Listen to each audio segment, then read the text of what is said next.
Esta semana en Cuadriga, corrupción en Brasil. ¿Debe irse Dilma Rousseff? Agosto es un mes de mal augurio según la creencia popular brasileña. Y para Dilma Rousseff lo está siendo sin duda alguna. Desde que fue reelegida hace 10 meses, su popularidad ha caído en picada. Ahora ronda en torno al 8%. El caso de corrupción de la estatal Petrobras alcanza a políticos, empresas y también repercute en la economía del país. Una economía que es la mayor de América Latina y que en estos momentos atraviesa la peor recesión en más de 2 décadas. El descontento en las calles se hace visible. Y aunque con menos fuerza de lo que se esperaba, en las manifestaciones del domingo pasado los brasileños pidieron por primera vez la dimisión de Dilma. Algo que la presidenta no piensa hacer. Pero, ¿cederá finalmente a la presión popular? ¿Será la dimisión de Dilma la solución a los problemas de Brasil? Cuadriga, la tertulia internacional desde Berlín. Con ustedes, Jenny Pérez Schmidt. Piden que la presidenta salga en cualquier forma, ya sea por destitución o por su propia renuncia. Ocurre justo cuando la impopularidad de la mandataria supera incluso a la alcanzada por el destituido expresidente Fernando Collor de Mello en el año 1992. Algunos piden la cabeza de Dilma, otros piden la cabeza de Lula da Silva. Pero nos preguntamos en esta edición de Cuadriga quiénes están detrás de ese pedido. ¿Debe irse Dilma Rousseff del gobierno de Brasil? Lo discutimos en Cuadriga. Gracias por acompañarnos. Comenzamos inmediatamente a saludar a nuestros panelistas de hoy. Sergio Costa, sociólogo de la FAI Universitat aquí en Berlín. Sergio dice que la salida de Dilma empeoraría la crisis generalizada que vive el país. Leandro Uría, periodista y cronista argentino de trayectoria internacional, cubrió para Deutsche Welle en Brasil la reelección de Dilma Rousseff. Leandro dice que la presidenta debe renunciar solo si se comprueba su involucramiento directo en la corrupción. Rosalía Sánchez, periodista española, corresponsal del diario El Mundo y la radio COPE en Berlín. Para Rosalía, Dilma no ha sido imputada, no debe dimitir, aunque debe actuar. Bueno, gracias a ustedes por estar acá. Muchas gracias a ustedes por sintonizar una vez Cuadriga. Recuerde, como siempre, puede participar a través de este debate en nuestras redes sociales, también en nuestro correo electrónico cuadriga@dw.com. Y comenzamos con Sergio además sociólogo brasileño. Hay que decir, Sergio, ¿cuál es tu opinión de la razón que sea por primera vez en estas manifestaciones que se pida la dimisión explícitamente de Dilma Rousseff? Bueno, esa es la pregunta central, es decir, debe quedar, debe salir Dilma Rousseff y efectivamente ahora, precisamente en ese momento, creo que perdió muchos de los apoyos que tenían, entonces eso motiva a la gente a creer que su salida es posible. Pienso, entre tanto, que no hay elementos hasta ahora que pudieran llevar a una decisión legal, constitucional de su salida. Por lo tanto, defiendo que permanezca. Pero hay quienes están especialmente interesados que esto suceda. Hablemos de ese llamado que ha hecho el partido de Aécio Neves a participar, por primera vez además, sí, explícitamente en las manifestaciones pasadas del domingo.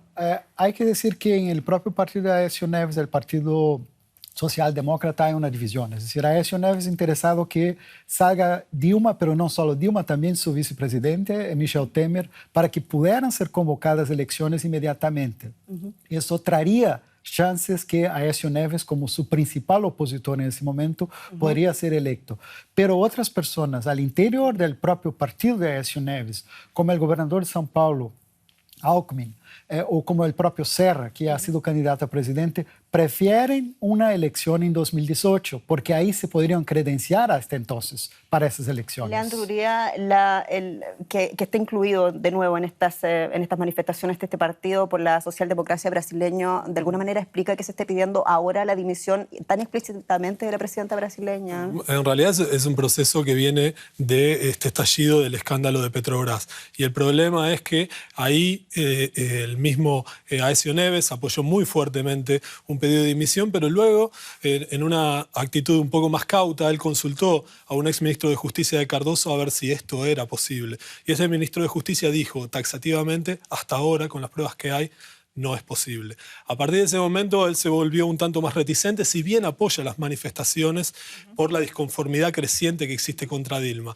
De todos modos, esa cautela es de algún modo bienvenida. Sí está interesado Aécio Neves en ver qué pasa con el Tribunal de Cuentas y ver qué pasa con el Tribunal Electoral, a ver si los fondos de Dilma vienen de fuentes sanas. Sí, muy bien, Leandro, esa es la clave. Rosalía Sánchez, ¿ves tú una especie de instrumentalización política de este mal momento que está pasando Dilma Rousseff por la corrupción, por la crisis económica, de que se pida que ella pague todos los pecados ahora mismo en Brasil? En mi país hay un refrán, un dicho que es a perro flaco todos son pulgas. Y yo creo que esto es lo que está pasando un poco a Rousseff en este momento. Es decir, hay elementos de crisis graves, hay de crisis financiera, la corrupción en sí está en un momento que marca la crispación política, y ella tiene un momento de popularidad baja, y en este momento se le abren todos los frentes políticos que ya tenía abiertos desde antes, pero que por una parte está un Congreso de Diputados con 28 partidos y un presidente que tiene su propia agenda, un partido socio que también no es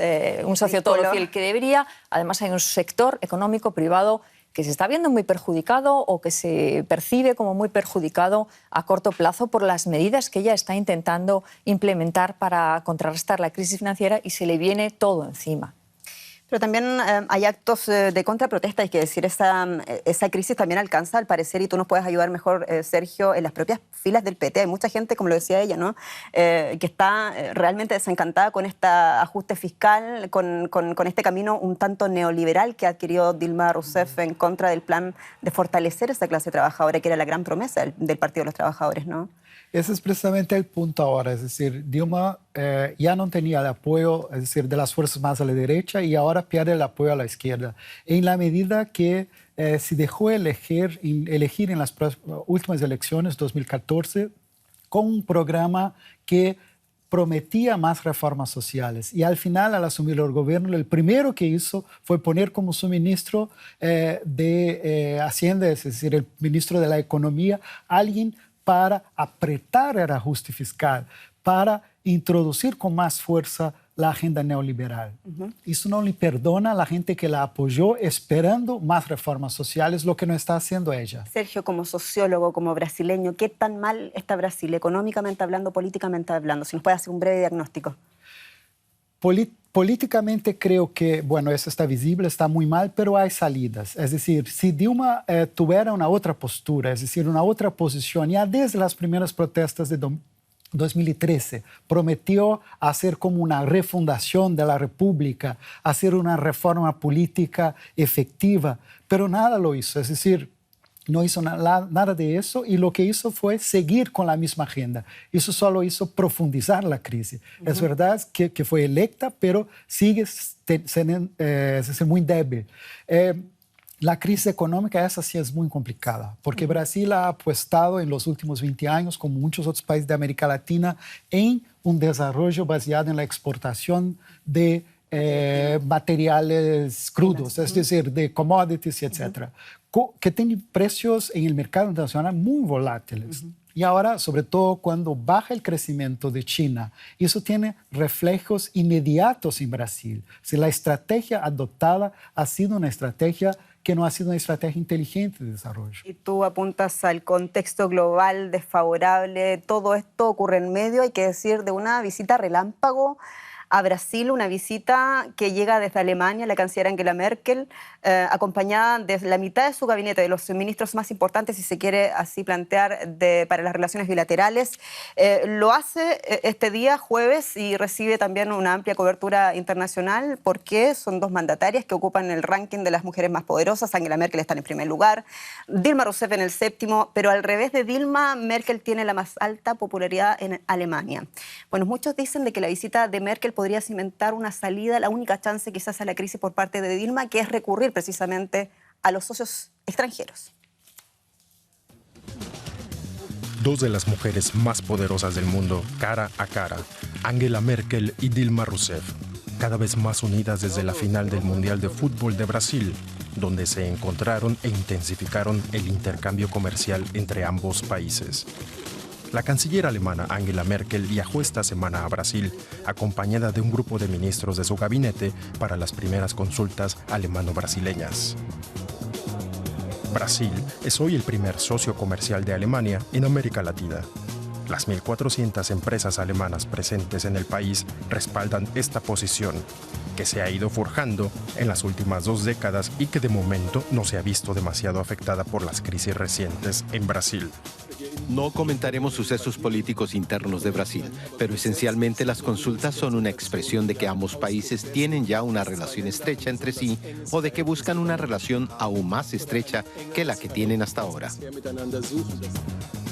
Hace tiempo que Alemania y Europa miran con interés a América Latina. Y las negociaciones para un acuerdo de libre comercio con los países del Mercosur serán también sin duda otro tema de estas consultas alemano-brasileñas. Bueno, ¿le fue a hablar Merkel de austeridad a Dilma Rousseff?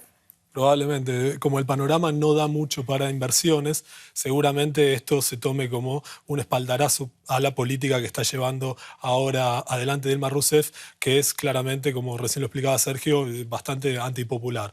Pero de todos modos, en una situación en la que hay un enorme déficit fiscal y en el cual las cuentas tienen que ser puestas en orden, realmente tal vez sea el momento de hacer un gesto en este sentido, habida cuenta de las grandes inversiones alemanas que hay en San Pablo, ¿no? Sobre todo y en todo Brasil también. ¿Y es una coincidencia la visita de Angela Merkel? Te lo pregunto porque sí es verdad que estaba agendada.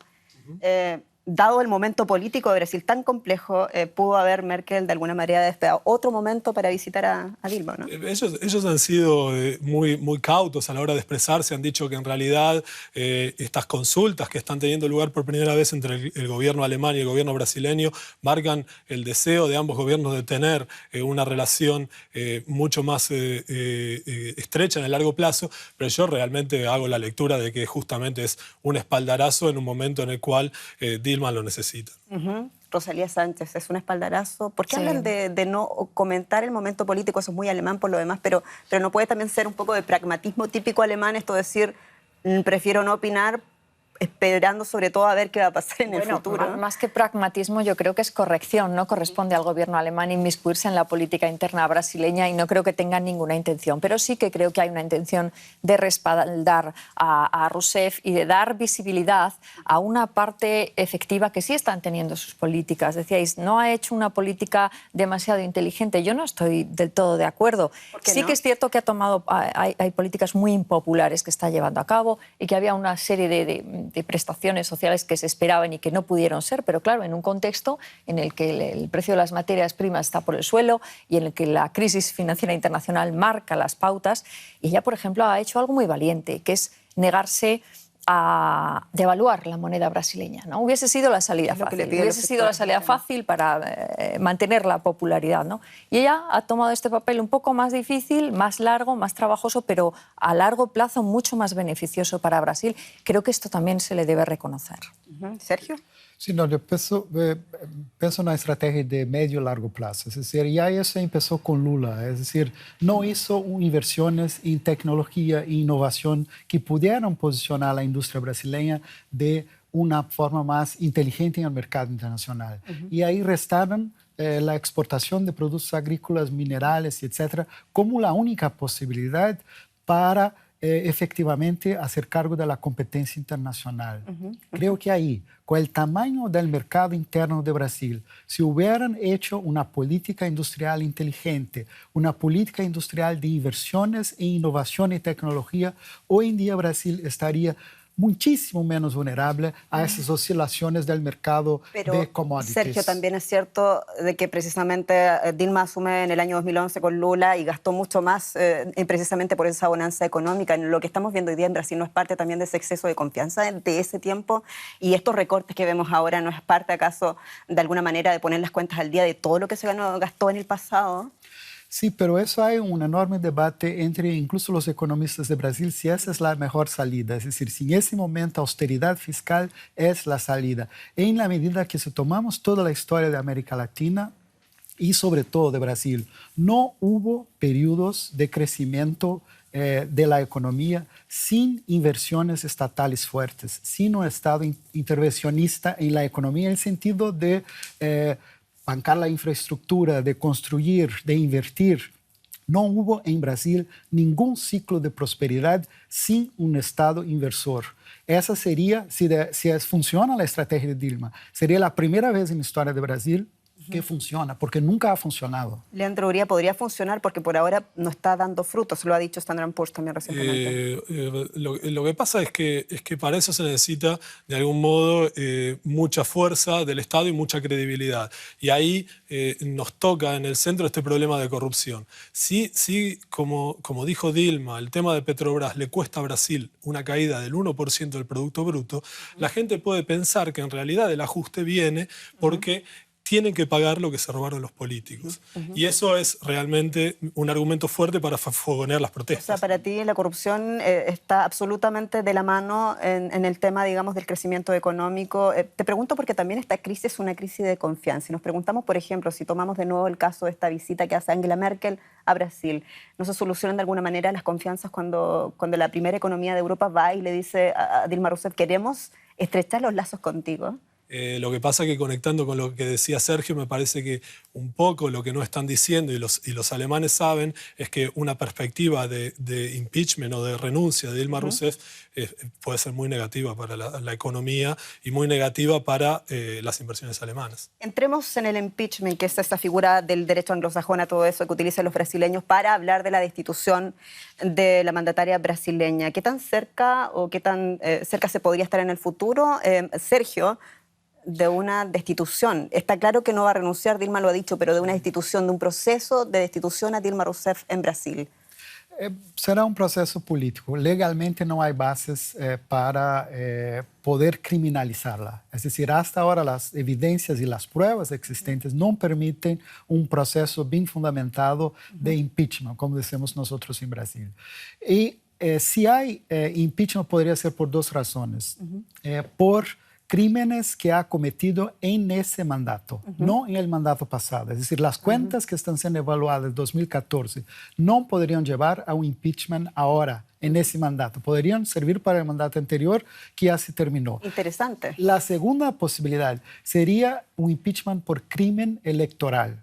Es decir, cometió una suerte de crímenes en el proceso electoral y ahí estarían impedidos no solo Dilma, sino también su vicepresidente, porque competieron obviamente juntos. Entonces, en ese sentido, eso, por ejemplo, favorecería a Aécio Neves, porque ahí tendríamos elecciones ahora. Ya cuando tú hablas de crimen electoral, solamente para la gente que no está viendo, crimen electoral en este caso, el pago ilícito o digamos campañas ilícitas electorales, ¿no? Exacto, que cometió o en su propia divulgación de su imagen actos ilícitos o que ha recaudado fondos por medios ilícitos. Esos serían crímenes electorales, pero no hay evidencias y mucho menos pruebas de eso. En ese sentido, el impeachment como proceso legal es muy difícil. Políticos, si hay mayoría, pueden ser que logren hacer el impeachment. Pero personalmente no creo que hay clima político para un impeachment hoy en día en Brasil. ¿Qué pasa con la gente en la calle, con la gente que hemos visto protestando?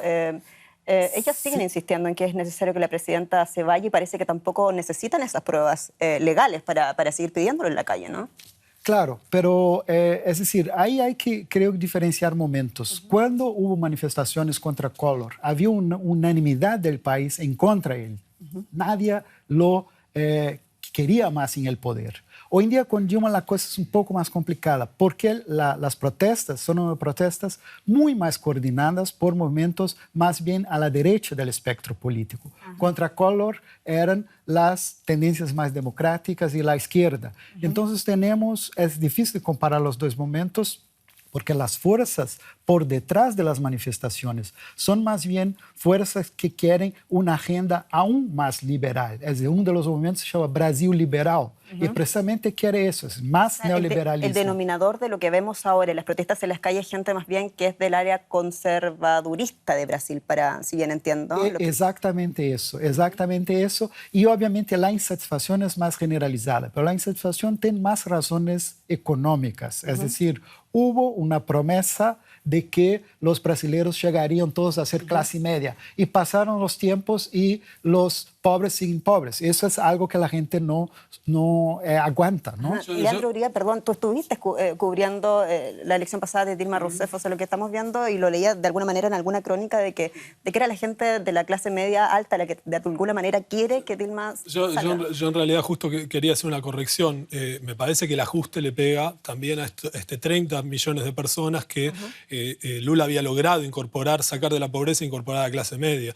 Es decir, este ajuste que está haciendo el ministro de Economía ahora también recorta salud, recorta cultura, recorta programas que tienen que ver con tener vivienda. Entonces, esto de que son centralmente, o sea, de que son exclusivamente los conservadores los que están en una agenda política contraria a la presidenta, yo, digamos, lo pondría, a lo mejor no problematizaría un poco más. Leandro, a lo mejor no exclusivamente, pero sí a lo mejor en mayoría. Eso sí, eso puede ser, pero realmente, digamos, también eso pone a la oposición en un brete, porque realmente si ellos si Aécio Neves lo que quería era justamente una agenda de ajuste, y esa agenda de ajuste se está desarrollando, ¿cuál es entonces su argumento para pedir el impeachment? ¿Es que en realidad perdió por 3%? Me parece que va a tener que esperar otras elecciones, si este es el asunto. Quizás, Jenny, si me permite hacer, creo que una diferenciación importante precisamente en esa línea. Es decir, quien se manifiesta públicamente son más los conservadores, pero que hay una insatisfacción más amplia, generalizada contra Dilma, eso hay, y eso los índices de aprobación o de reprobación tan altos indican eso. Pero esa es la mayoría que no se manifiesta, pero teme que la salida de Dilma pudiera aún peorar las cosas, porque precisamente ven los políticos que la podrían sustituir. Y esa agenda social, ahí sí quedaría aún más perjudicada. Entonces eso explicaría a lo mejor que haya salido menos gente a la calle a votar hace unos días en Brasil, precisamente porque a lo mejor el conjunto de los brasileños no cree que la salida de Dilma sea la solución a la crisis. Claro, y hay encuestas buenas sobre eso. La gente que sale a las calles en 2013 no es la gente que está saliendo ahora. En 2013 había una insatisfacción generalizada por más reformas sociales. Ahora la insatisfacción manifestada en la calle es por más reformas liberales. Esos son dos momentos distintos. Sí. Hay un punto de acuerdo entre todos los que están en desacuerdo con el actual gobierno brasileño que tiene que ver con la corrupción. Lo decía también Leandro, es un cáncer, dicen los que protestan, cuya médula es el increíble escándalo, y uso ese adjetivo, increíble escándalo de Petrobras, que ha alcanzado incluso al fundador del Partido de los Trabajadores, a José Dirceu. El caso de corrupción en Petrobras alcanza cada vez mayores dimensiones en Brasil. Poderosos empresarios son detenidos y decenas de políticos investigados en una trama de grandes dimensiones. En agosto, la mega investigación alcanzó a José Dirceu, exministro de Lula da Silva y uno de los fundadores del Partido de los Trabajadores. Está acusado de involucrarse en operaciones de lavado de dinero y sobornos a políticos. La detención de Dirceu no involucra a Dilma Rousseff, pero ha animado aún más a la oposición en su afán por impugnar a la presidenta y de atacar al expresidente Luis Ignacio Lula da Silva y a su eventual candidatura para la presidencia en 2018. El impacto de la investigación es preocupante. Según Transparencia Internacional, además de las principales constructoras de Brasil, también estarían involucradas las de otros países de América Latina. Además, la crisis en Petrobras ya se refleja en la economía con un impacto negativo de un 1% en el PIB de este año.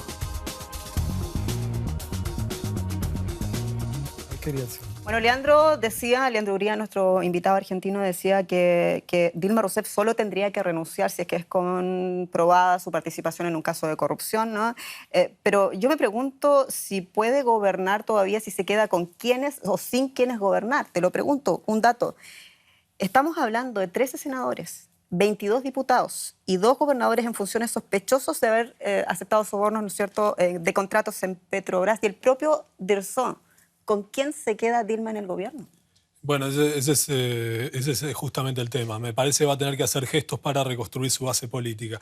El problema, y esto tal vez la lleve a negociar un programa de coincidencias con alguna instancia de la oposición, porque realmente esto es como lo veo yo, está bastante debilitada.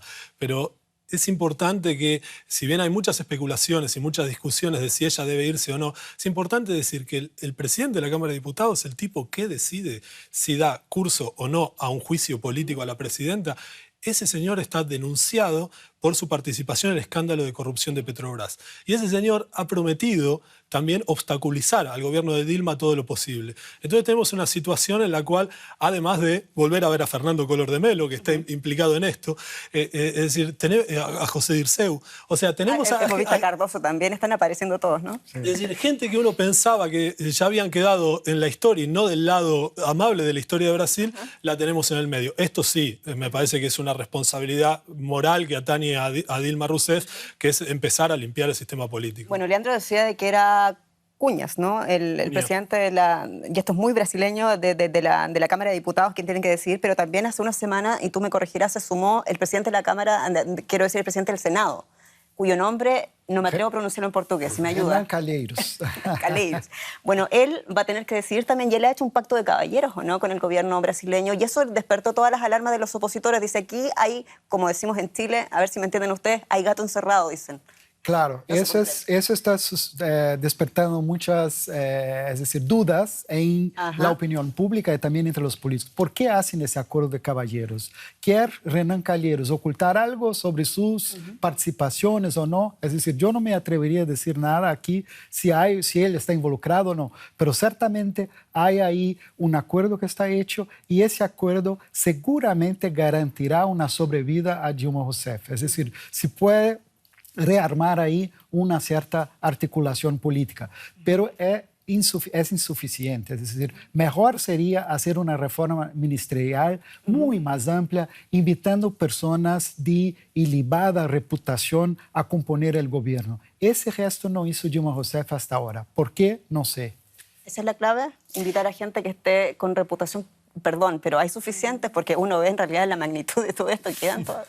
Bueno, es un escenario bastante enredado, políticamente muy enredado, pero yo sí que quiero aportar algo de optimismo, ¿no? Hay nuevas figuras que surgen, quizá no desde el ámbito político, pero que están insuflando ahí aire fresco. Está el juez Sergio Muro, por ejemplo, que se ha convertido en una figura muy relevante con la que estos manifestantes que salían a la calle se sentían muy identificados, y yo creo que dentro de esos gestos que es cierto que es necesario que Dilma Rousseff ponga sobre la mesa, uno de ellos es un papel garantista. Estos jueces tienen que tener las puertas abiertas de las instituciones, tienen que poder investigar con la mayor facilidad posible, y ahí el gobierno tiene que dar un paso adelante. Independencia, hay que reconocerlo, independencia del Ministerio Público, de la propia policía para las investigaciones también.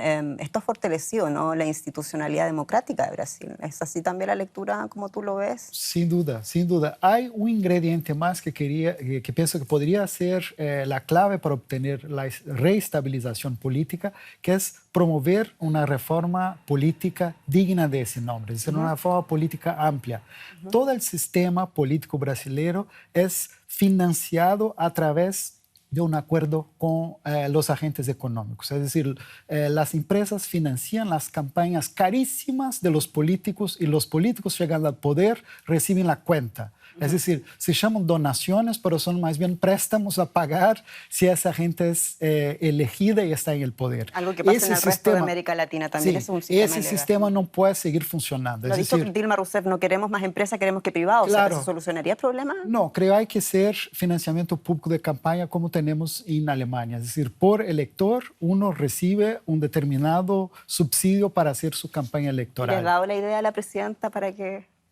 A ver si eso pasará en el diálogo de las dos, pero no creo. Hay una resistencia de la opinión pública de Brasil porque dicen, ahora vamos a dar fondos públicos para financiar a esos bandidos políticos. Ya, claro. Eso no lo queremos, pero lo están financiando ilícitamente. Mejor financiar con fondos públicos lícitamente y con transparencia. Es exactamente el mismo debate en Chile. A propósito, otra mandataria también en medio de impopularidad y de problemas con la oposición. Yo discrepo un poco con esto de que funcionan los poderes del Estado. En realidad, en Brasil tenemos que sistemáticamente se destapan casos de corrupción, no sistemáticamente, sino cada 5 años, por decirlo de algún modo, que ponen en jaque a los presidentes o al sistema político como tal. Ahora tenemos el petrolao, antes era el mensalao, perdón, claro, por los errores de pronunciación, pero realmente vemos una situación cíclica que hace necesaria la reforma política de la que estamos hablando. Si no, realmente me parece que el sistema está muy corrupto como tal y eso es muy difícil a la hora de sanear una economía como la que necesita Brasil. Pero parece que la alternativa debería por lo menos venir de la oposición. Y yo me pregunto cuáles son las alternativas de futuro que ofrece la oposición más allá del impeachment de la presidenta Dilma Rousseff.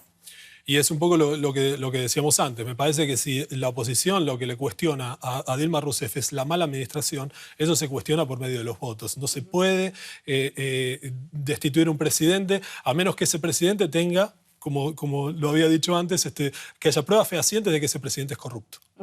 Rosalía Sánchez, tú como periodista de amplia experiencia que has cubierto tantos conflictos y también cubres política, ¿cómo ves la actuación de la prensa brasileña como factor estabilizador, democratizador o desestabilizador en la crisis brasileña? Está en su papel, está en su papel. Lo que realmente desestabiliza no es que la prensa informe sobre los casos de corrupción, incluso informe en tono duro y agresivo, sino que los casos de corrupción existan. Esto creo que es necesario ponerlo por delante. Solamente de lo que le pasa a los funcionarios del PT y por ahí esconden o le dan menos espacio, ¿no? Por ejemplo, en periódicos de gran renombre, a lo que pasa con el Partido de la Socialdemocracia de Aécio Neves, por ejemplo, ¿no es desequilibrio informativo? Sí, quizá exista un grado de desequilibrio, ahí sí que te lo admito, ¿no? Pero lo que desestabiliza es la corrupción. Y a lo que estamos asistiendo en Brasil, en definitiva, es a una modernización de estructuras necesaria y muy positiva, que hubiese sido estupendo hacerlo en la época de bonanza, pero la historia nos demuestra que no es así, que las sociedades dan pasos en los momentos en que se las ven difíciles, no en las que se las ven fáciles, ¿no?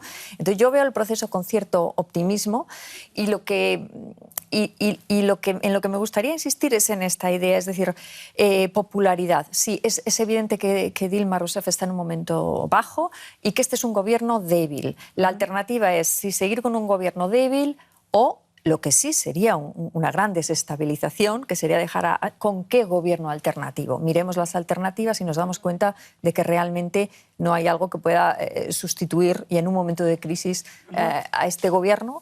Antes de retomar brevemente lo de la popularidad de Dilma Rousseff, ¿tú estás contento como brasileño de nuevo con el papel de la prensa brasileña respecto a cómo ha cubierto todos estos casos de corrupción? Esa es una pregunta difícil porque obviamente pienso que no puede haber cualquier restricción a libertad de expresión y de prensa, hay que ser ilimitada, pero efectivamente hay en ese momento en Brasil un desequilibrio. Es decir, hay denuncias que no son fundadas, que están en la prensa y que nos dicen que es una denuncia infundada. Hay vehículos que se especializaron en eso, es decir, en promover denuncias infundadas. Y eso me parece una guerra de comunicación. Discúlpame que te interrumpa. ¿Hay animosidad de cazar, disculpa que utilizo también este verbo, a Lula da Silva? ¿Lo ves tú? Sí, creo que en general hay una animosidad en contra de ese cambio que hubo en Brasil. Es decir, la clase media tenía una posición bastante confortable porque había una distinción en términos de identidad, de renta, etcétera, de ingresos de los pobres. Y actualmente no es así. Es decir, hubo una ascensión de los pobres y la gente, la antigua clase media, ahora se siente amenazada porque también los pobres pueden tener un coche, pueden tener todos los utensilios en su casa, etc. Eso generó una insatisfacción a esa clase media que precisamente son los lectores, los consumidores de esa media más, de los medios más, es decir, sensacionalistas. Pregunto todo esto porque han habido algunas portadas, por ejemplo, de la Fola de Sao Paulo, no sé cómo se pronuncia, respecto de que siempre dicen o da la sensación de que ya tienen a Lula da Silva, ya lo agarraron, pero finalmente resulta que no, que es una investigación que no da, que comprueba, digamos, de que el presidente estuvo. Ese es el papel de la prensa, el papel de los periodistas es ese, es enredar. A veces es cierto que no se juega todo lo limpio que se debería, pero ese es el papel. El comentario también hay que destacar, por ejemplo, el caso de Antonio Palocci, ¿no? Ese gran ministro influyente de Lula y demás, que después fue jefe de gabinete de Dilma, ni bien empezó su primer gobierno, y este señor en una época se le había multiplicado por 20 su patrimonio, y esto lo reveló la prensa, y se tuvo que ir de jefe de gabinete de Dilma, y menos mal que lo reveló la prensa porque funcionó. La trama de corrupción de Petrobras, ¿va a alcanzar hasta Dilma o hasta Lula da Silva? En principio no. La única manera de conectarlo por ahora es este financiamiento con fondos espurios de la campaña, lo que nos pondría, o sea, estas empresas vinculadas en esta trama de corrupción, estas empresas que se beneficiaron de contratos inflados, habrían aportado fondos espurios a las campañas. Como Odebrecht, como OAS, por ejemplo. Que hay que decir que esta trama de corrupción determinó el principal, Marcelo Odebrecht, el principal empresario de Brasil, el jefe de la principal. Pero volviendo al asunto, si estos fondos también llegaron a la campaña de Aécio Neves.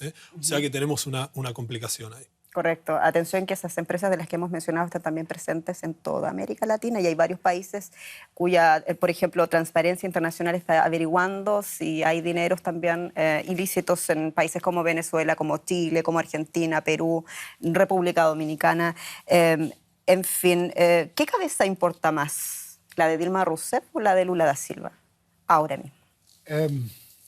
No sé si podríamos poner las cosas en esos términos. Es decir, la intención de los opositores es destruir completamente el PT, el Partido de los Trabajadores. Es decir, todo lo que hubo de cambios, etcétera, en los últimos positivos, negativos, en las últimas 2 décadas, como pasar ahí como un tractor sobre eso y empezar una nueva historia. Eso implicaría tanto la cabeza de Lula como de Dilma, pero quizás Lula es el representante mayor de ese partido.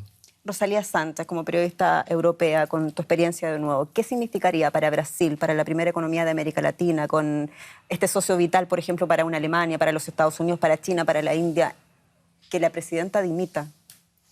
Bueno, si dimite... Vamos a ver, hay cosas que no tenemos que ver las consecuencias, que deben ser así. Es decir, si en un momento aparece un documento que demuestra que la campaña electoral de Dilma Rousseff estuvo financiada por coimas o por financiación ilegal de cualquier tipo, debe dimitir. Luego ya vemos qué hacemos con las consecuencias, ¿no? Pero de momento este escenario no lo tenemos. ¿Pero cómo sería para Brasil en el contexto internacional que la el hecho que ya tenemos dimitir, por ejemplo, es que un gobierno está desestabilizado por otros factores, pero también por este cuestionamiento de la presidenta. Y tiene serias consecuencias. Por supuesto, para países como Alemania o otros países europeos que son socios principales de Brasil, pero yo veo las fundamentales consecuencias de desestabilización para Brasil y para la región. Es decir, Brasil es una economía de referencia en su región, políticamente lo es también, y el hecho de que se desestabilice Brasil puede tener consecuencias muy serias. Pensemos en un contexto en el que el chavismo también está tendiendo sus lazos acá y allá, ¿no? Yo creo que esto es lo que esta es la situación geopolítica que desde fuera se ve como más evidente. Bueno, Brasil está pasando por un especial momento económico negativo. Solamente un dato, el Banco Central de Brasil ha rebajado, o corregido la perspectiva de la recesión. Dice que va a durar hasta el año 2017 y también el Producto Interno Bruto va a disminuir hasta el 2,1%. Vamos a verlo en el siguiente informe. Continúa la crisis económica en Brasil.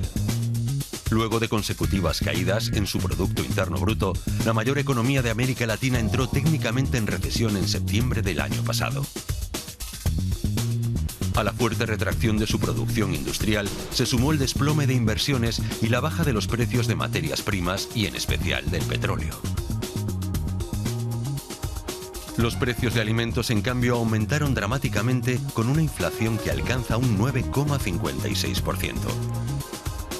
La disminución en el poder adquisitivo ha provocado una caída del consumo interno, el principal soporte de la economía brasileña. El valor de su divisa ha caído al nivel más bajo en los últimos 12 años y el gobierno ha intentado sin éxito frenar la crisis económica, reduciendo el millonario déficit del sector público. Bueno, es verdad que con el bolsillo lleno cualquier problema se enfrenta de una manera mejor. El problema es que los bolsillos de muchos brasileños no están así. ¿Por dónde pasa una salida creíble en materia económica para Brasil? ¿Por esta apuesta que hace Dilma Rousseff con socios como Alemania, por ejemplo? No creo que sea una salida de medio o largo plazo. Es más bien una salida inmediata, es una ayuda inmediata para restaurar la credibilidad en la economía de Brasil. A medio y largo plazo, en mi opinión, y hay muchos economistas que defienden una opinión similar, lo único que funciona es una agenda de inversiones anticíclicas. Es decir, cuando la economía está en baja, el Estado hace políticas de inversión. Pero ¿no tiene que abrirse Brasil o Dilma Rousseff también a más mercados? ¿No es de alguna manera el Mercosur un lastre en este aspecto para potenciar la economía, digamos, revitalizarla? No, es decir, en términos de proporciones, el Mercosur nunca ha tenido una importancia tan grande. Tiene una importancia política, estratégica, pero económicamente los grandes mercados, compradores y vendedores, no están en el Mercosur para Brasil. Leandro Uribe. Bueno, eso visto desde la Argentina es un poco distinto, ¿no? Porque Brasil siempre es uno de nuestros, si no es el primero, con China es el segundo de nuestros socios comerciales. Entiendo que históricamente y aún ahora es el primer socio comercial. Por tanto, creemos, digamos, ya diciéndolo como argentino, que habría que redefinir un tanto el Mercosur y la decisión, porque ahora realmente es un corset el Mercosur y la decisión realmente implicaría barajar y dar de nuevo, ¿no? Claro. Con la incorporación de Venezuela y con otras situaciones del tipo trabas a las importaciones que hay entre los socios, el papel del bloque se desdibujó mucho. Y de alguna manera, bueno, hay muchas demandas en este sentido que deje el Mercosur para que pueda comerciar tranquilamente Brasil. Algunos le dicen y aplauden este acuerdo bilateral que hizo justo Dilma antes de viajar a Bruselas para la cumbre de la CELAC de la Unión Europea, este acuerdo bilateral que hace con México, por ejemplo. ¿No es de alguna manera quizás Dilma está entendiendo que es mejor comerciar no en solitario, o en solitario más bien quiero decir, para lograr esta bonanza económica que tanto se espera? Yo creo que está intentando de todo Dilma Rousseff. Pero, repito, es decir, sin un cambio en la política económica de manera general, es decir, sin dejar las políticas restrictivas y empezar un ciclo de reinvertir otra vez en la economía a través del Estado, no hay bonanza. Yo aquí lamento disentir, y modestamente, porque yo no soy ninguna economista ni soy tan experta, ¿no? Pero creo que estas políticas anticíclicas de inversión de Estado corresponden un poco a lo que eran estas economías en el siglo XX. Estamos en el siglo XXI, la economía es mucho más globalizada y es muy necesario para Brasil, como para cualquier otro país, ganar en competitividad. Y ganar en competitividad significa es un camino feíto y difícil y largo además. Ganar en competitividad, ¿qué más para que Brasil salga de la crisis, o el gobierno actual más bien dicho? Saber que no están solos, que es un poco lo que va a decir Angela Merkel a escenificar en esa foto con Dilma Rousseff. Es un camino largo y difícil, pero no estáis solos, tenéis socios que van a estar ahí. Aécio Neves. No. Muy breve, una frase.